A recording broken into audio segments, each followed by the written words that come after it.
edible poppy flowers, why your Suppli needs to be served hot, and whether gondola rides are worth the splurge. This week, it's the best of Italy.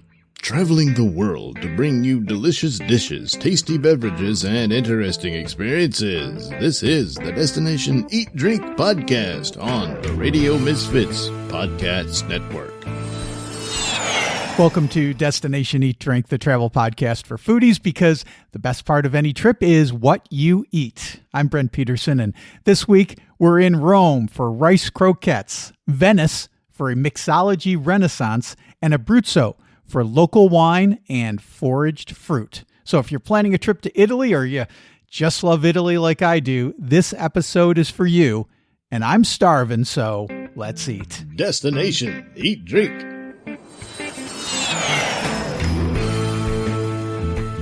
Katie Parla is a New York Times bestselling author, podcaster, and tour guide in Rome. She tells me about Roman rice balls and teaching Stanley Tucci about offal.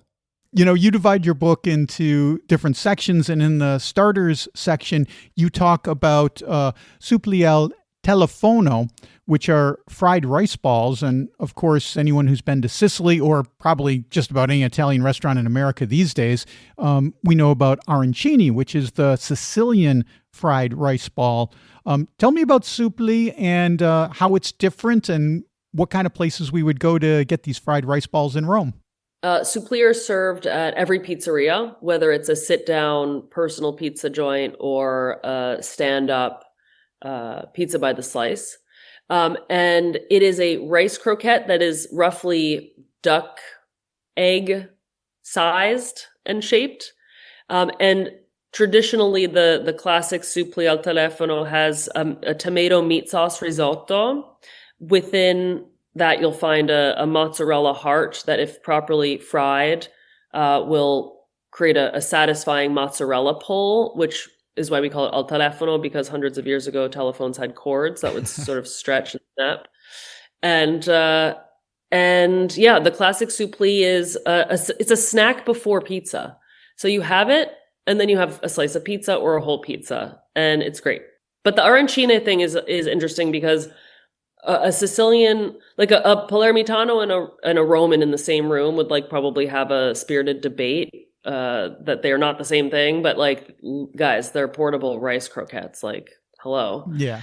Granted, the shape is different and the flavors are different, but the idea is the same. It's something that is a hearty snack. It's affordable. You can stand up and eat it. And there's rice. When I go to Sicily, one of the things is you see all these little pop-up stands now that have arancini.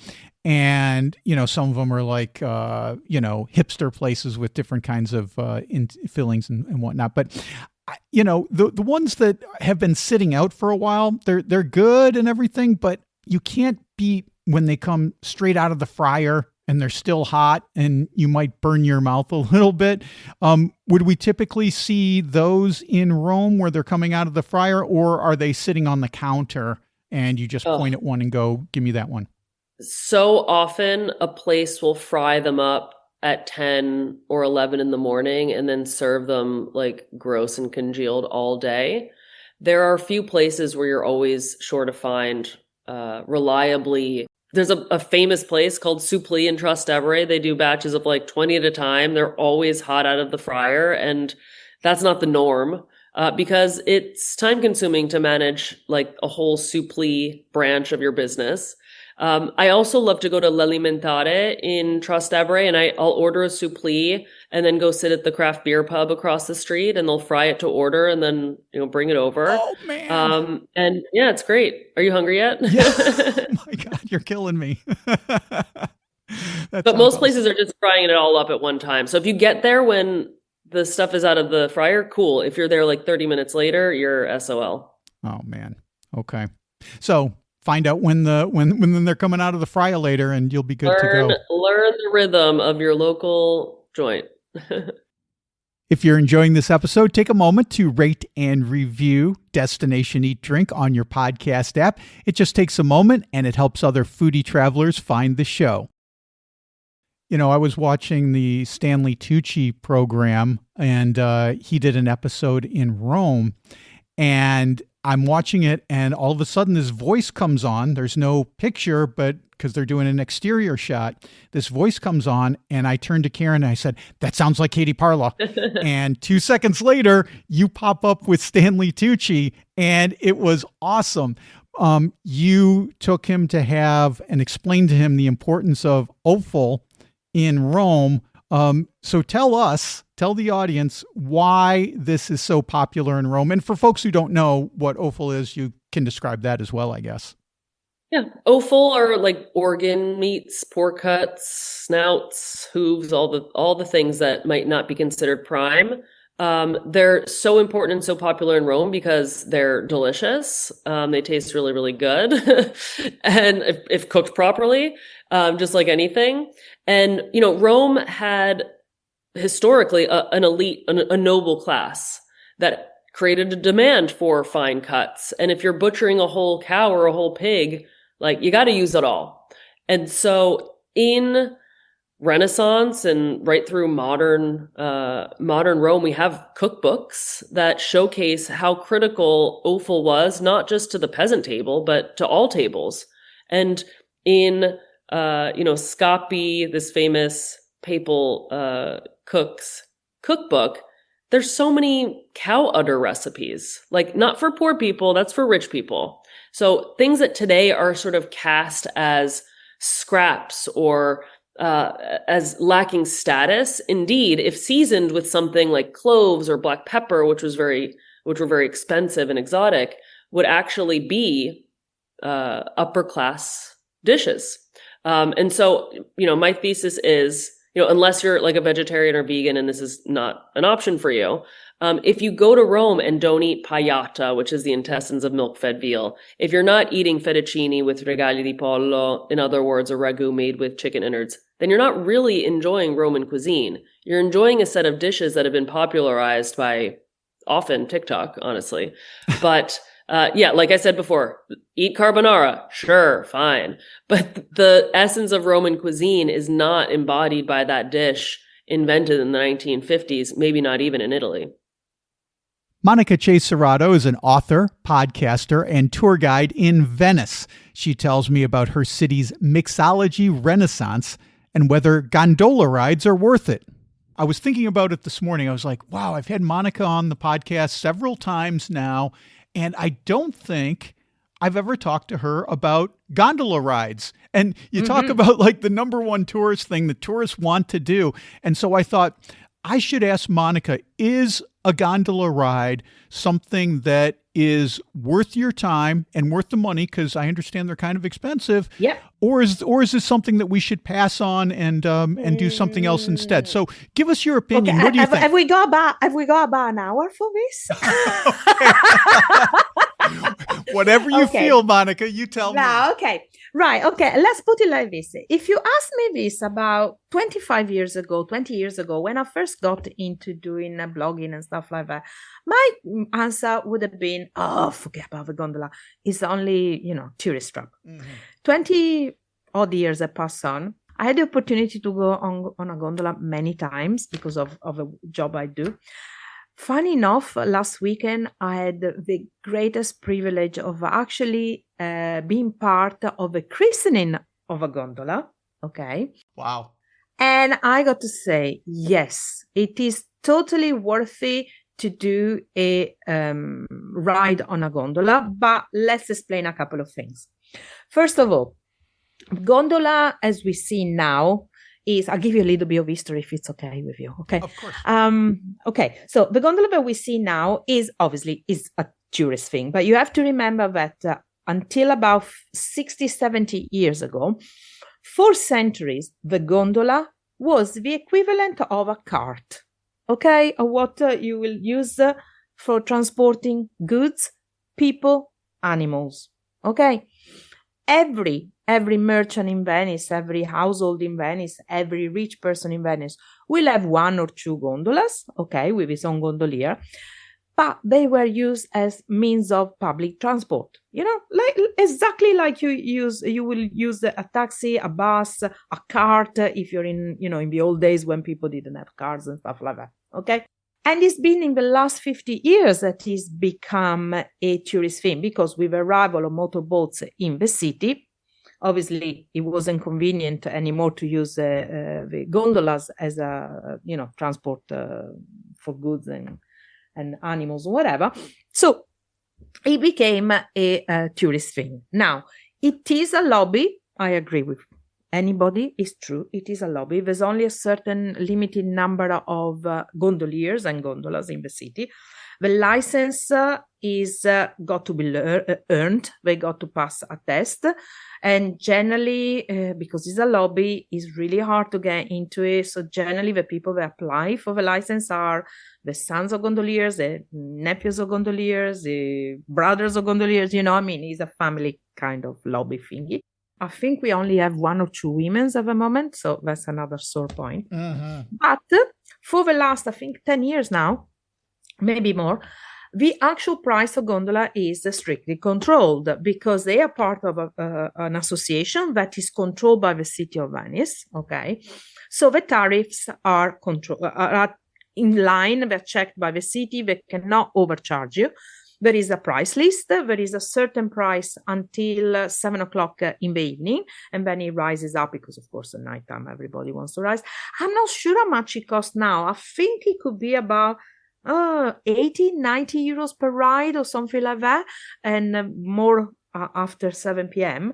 But saying this, the ride is for up to 6 people. Okay? Wow. So if you split it in a group of 6, 90 euros for half an hour ride on, and I got to say, it is amazing. Okay? Because you get to see Venice from the water point of view. That is, if you think about it, Venice was born out of water, so you literally see it from the ground zero point. Okay. So my suggestion usually is, when you are sitting at the hotel having breakfast and stuff, and you make friends with the other tourists or whatever, check if somebody is going for a gondola ride, in case you're only 2 people and stuff. See if you can, join another group. That way you get to split the price, okay? If price is a concern. But you need to do this before you arrive at the gondolier. You cannot just turn up on the queue and do it, because the gondolier is not stupid, okay? And they will say to you, no, it was 2 of you. So you need to arrive as a group already. But even though, if you think, even for 2 people, 90 euros for such an experience. And the gondoliers generally are very nice and friendly, and they will allow you to take photos, and they will help you take photos as well. My recommendation for take a gondola ride, though, is, if I was you, personally, because I have the opportunity to do it practically everywhere now in Venice, is not to do it on the Canal Grande, or at least not to do it in front of St. Mark's Square. Why? Because the water is very choppy, and you're gonna be hanging on for dear life, because even though it's really hard for a gondola to topple over, okay, because they're very safe, you when you go that you're not used to it, you feel like you're gonna get about every 2 seconds, so you're kind of hanging for dear life and thinking, oh my god, am I gonna die here? And you're not gonna enjoy the ride. So I think it's so much better to do it on the internal canals. They go slower. There are no, the boats have got to go very slow. Even the motorboats got to go very slow. And it's an amazing feeling for me to go through all the narrow canals and being literally, you can touch the walls. I think is an incredible feeling. And you really understand how Venice, what Venice is all about, about being literally sitting on sand and water. If you love food and travel, check out destinationeatdrink.com. I just posted a new video from Genoa in Italy about the great street food there. We tried a chickpea pancake made in a 200-year-old oven. Amazing focaccia and much more. You can see that by clicking on the video tab at destinationeatdrink.com, or go to my YouTube channel. That's youtube.com/@destinationeatdrink946. I've also got a couple new food and travel ebooks available from the mountains of Abruzzo, Italy. There's L'Aquila, a city that survived a devastating earthquake 17 years ago and is fighting back with a great spirit and some amazing food like the best Torrone I've ever had. I've also got a new ebook from Scano and Sulmona, 2 great towns, 1 great ebook. They're all available at buymeacoffee.com/destinationeatdrink. Let's hop into cocktails, because you started this new cocktail tour. And I'm wondering why you got interested in doing a cocktail tour. Is there something happening right now with mixology and cocktails in Venice that kind of got you thinking, let's do a cocktail tour? Well, what's happening? Actually, the story is we need another hour for this. No, okay, so part 5. For the last 4 or 5 years, I cannot remember. I think it's 5 years or something like that. In Venice, every year, the people that organize the Florence Cocktail Week have organized also the Venice Cocktail Week. That it was one way. It was they brought it over just after COVID, on the wake of COVID, just to give a little bit of life to the city, because obviously nobody was coming, things were a bit rough for everybody, and it was a bit to get people to understand that in Venice we have a big culture of bars and osterie and having to drink and drinking wine.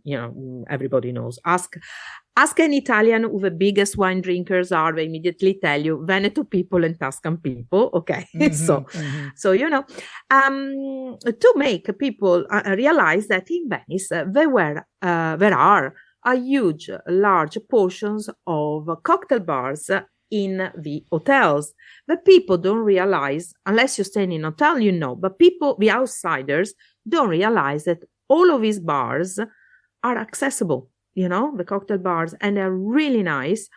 Now, in all over Italy, we're having a mixology awakening, I think, or renaissance, let's say, because it's something that's happening all over Italy, I think, with rebirth of gin and whiskey, and then all of our Italian, bitters and amari, and, you name it, we got it. So, on the wake of that, they started this Venice Cocktail Week, which I had the pleasure to take part many, many times, and I sacrificed myself, for the sake of research. Someone's got to do it. yeah, someone got to do it, and unfortunately, it was me, because I put on so much weight because of that. But never mind. My liver is not thanking me right now for that.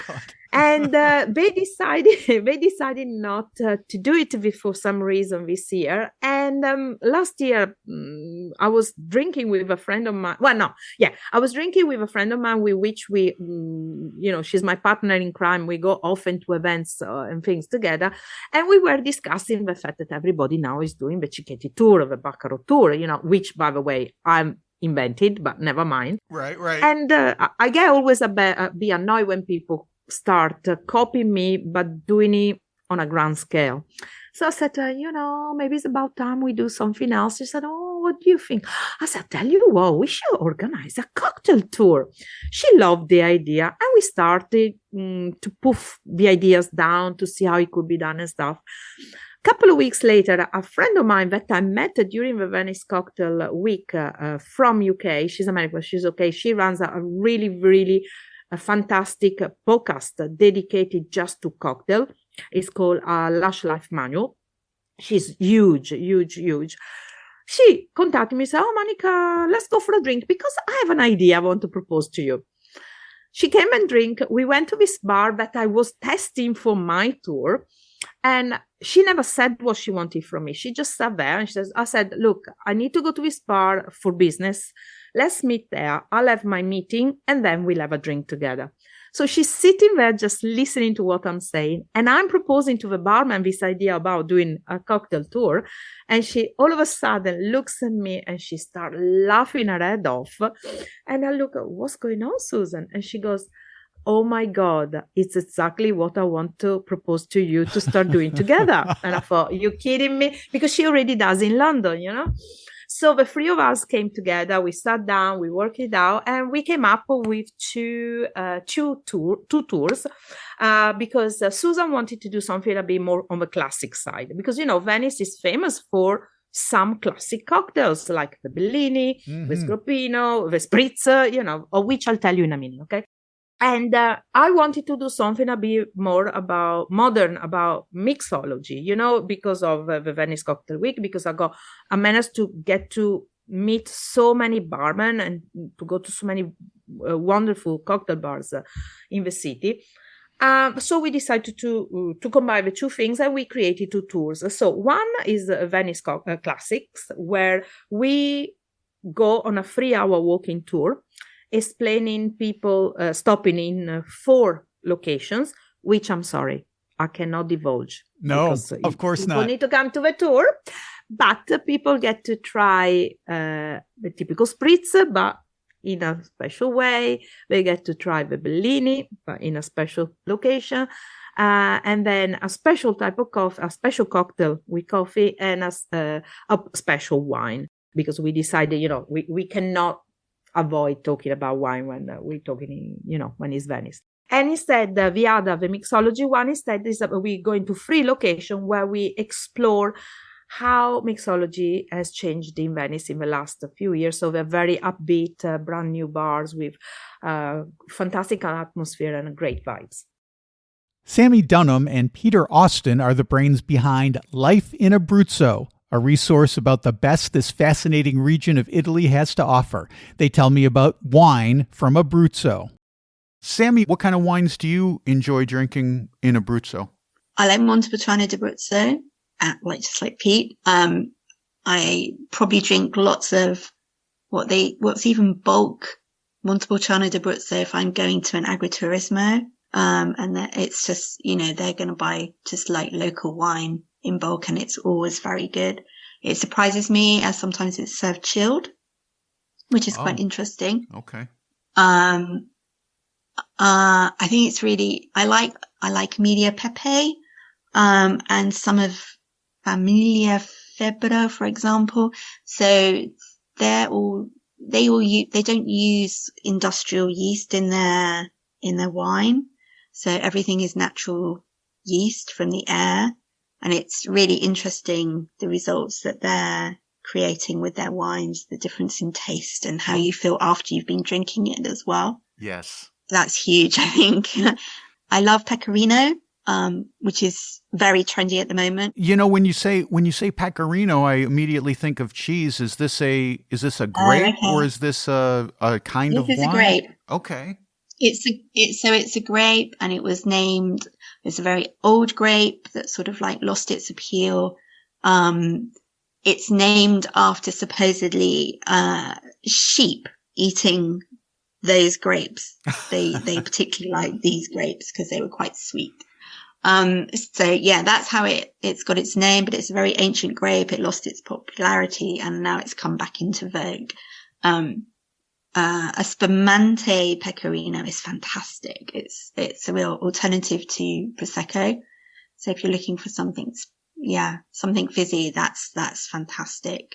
Cerasuolo as well, which is a rosé of the region. They sort of just dip the grapes in some white wine and then drag them out, is superb and is winning so many rosé awards all over the world. It's incredible. It's definitely another one to look out for. There's lots of ancient ones that are coming back at the moment, which is interesting. It's a really diverse market. So, it's encouraging at the moment. I love when the winemakers and the vineyards bring back some of the old, almost extinct grape varietals, because not only is it nice that they're saving some of these varieties, but also it's great for us as wine drinkers to get to try something that, people might not have had for 50 or 100 years. Exactly. No, it's fantastic. And you never know what might happen to one grape variety. Something may, eat it and destroy it. So we need to keep we need to be as diverse as possible at the moment, I think. You mentioned the agriturismos, and you kind of mentioned it in a fleeting way, but I think maybe we should say what an agriturismo is, because I think a lot of people know what an agriturismo is, but I think there's a significant number of people who have never heard of an agriturismo. Could you explain what an agriturismo is, and maybe tell us one of your favorite agriturismos to stay in Abruzzo? An agriturismo is a farm that's opened up for tourism, and will let members of the public come and stay. A lot of them just offer a B&B service, but many have extended that now, so that you can just go for lunch. They're very, very cheap. You can sort of generally eat for sort of like 3 courses and wine, sort of you're looking between 20 to 25 euros a head. Some of them, obviously because they're good farming folk, will push bulk amounts of food at you. Huge amounts of pasta and things that you can't always eat, whereas others are now sort of refining that and pushing it, more to a modern interpretation of Abruzzo food, that's more like the restaurants. But it's a very affordable, delicious way to explore Abruzzo and the people. Marta Udalowa gave up her corporate life in Ireland for rural Italy, where she's raising her family and spending her time foraging in the countryside. She tells me about what she finds on her adventures. Summers here are super, super dry, so the biggest crop of fruit we get is really at the very end of the summer and in the autumn. But yeah, there are definitely still things that you can pick in the summer. So the season starts with cherries. Cherries would be ready in June in Abruzzo, more or less, depending on the altitude. And we have plenty of self-seeded cherries that people here call visciole or amarene. They're tiny, they're quite tart, but they make absolutely beautiful preserves. And they make pretty nice jams, but they're kind of fiddly because there isn't much pulp on them. But then for jams and all kinds of sweet preserves, yes, I can always climb somebody's tree. People in my village are very much used to the fact that I'm slightly bonkers, and despite my age, they would usually see There's me Marta up in a tree again. Up a tree. Yeah. Well, I've had a car crash twice nearly because I was at the corner of a street that passes through our village, up a tree, with this yellow bucket. And people driving just probably couldn't believe what they see, and they just stared, at me and nearly crashed because that was a turn. But I was only twice. So yeah, I think I'm a bit exotic for these areas, but that's okay. I don't mind it because at the end I'm coming back with a bucket of fruit, yeah. We do have the figs as well, because many figs here have 2 seasons. The first season is usually not amazing when it comes to the quality of fruit, but we do get some figs in the summer as well. We do get the yellow plums. Again, plum at my altitude is one of the most varied kinds of fruit trees. There's so many different shapes and colors and seasons. We start with big plump yellow ones, that we move on to sort of greenish yellow smaller ones. In the meantime, we have Mirabella plums in different colors. And then we have all the dark ones and red and black ones. And then we have sloes and all kinds of mixes and hybrids that happens because nature wanted it to do. So yeah, plums basically start in July and we can keep picking them until nearly December, depending on what type of plum it is. But back to the summer fruit, there's also elderberries. It's definitely a wild kind of fruit, and maybe I'm not the biggest fan of the jam, but they dry really nice and they make really, really good liquors and syrups, which then come very, very handy in the winter. There's no better medicinal syrup or liquor that you can treat yourself with when you have a cold, because it's such a potent immunity booster. So you don't really need to heal your symptoms with anything. All you do to your body is you just make it stronger and more potent in fighting the infection. And it seems to be working magic, like herbs do usually. And what else do we have what other fruits could we have? I think that's it, maybe in the summer. There's really the busiest season for me starts in September, when we have all the apples, we have the late plums, we have the pears, all kinds of nuts as well are coming in. Sorbe, haws, yeah. So that would be autumn. So let's talk about fruit more in the autumn. Summer is more for aromatic herbs as well. So we have the wild oregano here. We start having the wild fennel seeds that are very, they're used very widely in cooking in Abruzzo, as well as one of the traditional spices that goes with everything, with the sausage, with sweet buns, with baking, maybe less as tea, which can be a bit shocking, because I got to know fennel as tea for colics, for babies. That's how it's used in Poland mostly. And here it's a spice that's added to many different kinds of foods. Yeah, in the summer we also have an awful lot of edible flowers. So we have the robinia flowers, and robinias here, there's just millions of them. What they call acacia or acacia honey here, made that the bees made from robinia flowers. It's very sweet and very, very perfumed, and it's one of the best honeys here.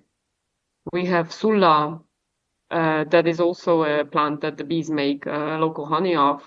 Very, very sweet. It's a forage plant, but it's very sweet raw, and it looks beautiful. There are whole fields, bright pink fields of sulla when you drive through Abruzzo. So a very pretty sight, again, May, June, more or less. We have the poppies. Oh. The wild poppies, not the opium ones, no. Yeah, of course. Just the field poppies. It's also a very beautiful sight here, because you would be driving through Abruzzese countryside, and you have fields of grains, usually it's durum wheat or wheat. And it's speckled with bright red poppy flowers, which means that there's no herbicides being used. Which makes for me, it's like, because in my childhood in Poland, all the wheat fields were speckled blue and white and red. Blue was for cornflower, white was for chamomile, and red was for poppies. And then I went to the university, and then I came back to Poland, and there's nothing. There's just wheat in the fields. There's not one flower left, because everything is being sprayed. Maybe it's changed now. Like, I've not lived in Poland for over 20 years now, but it was, just to realize this at some stage, that something is not right with what you're looking at through the window of the bus. And then you realize what it is, and you're thinking, this is wrong. I mean, it's more practical, but it's wrong. Yeah. Like, we lost.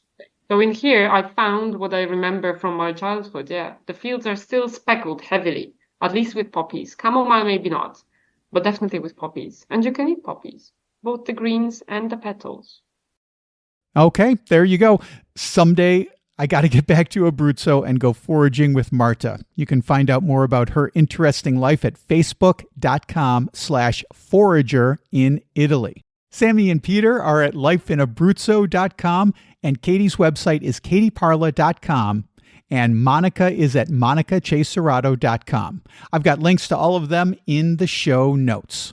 Well, that's it for this week. Next week, we're celebrating St. Patrick's Day with oysters on Ireland's Wild Atlantic Way, the Cliffs of Moher, and pub recommendations in Galway. Subscribe to Destination Eat Drink so you won't miss that. Destination Eat Drink is distributed by the Radio Misfits Podcast Network and Ed Silla. Thanks, Ed. I'm Brent Peterson, and I'll see you down the road. Join us next week for another culinary adventure on Destination Eat Drink, a presentation of the Radio Misfits Podcast Network.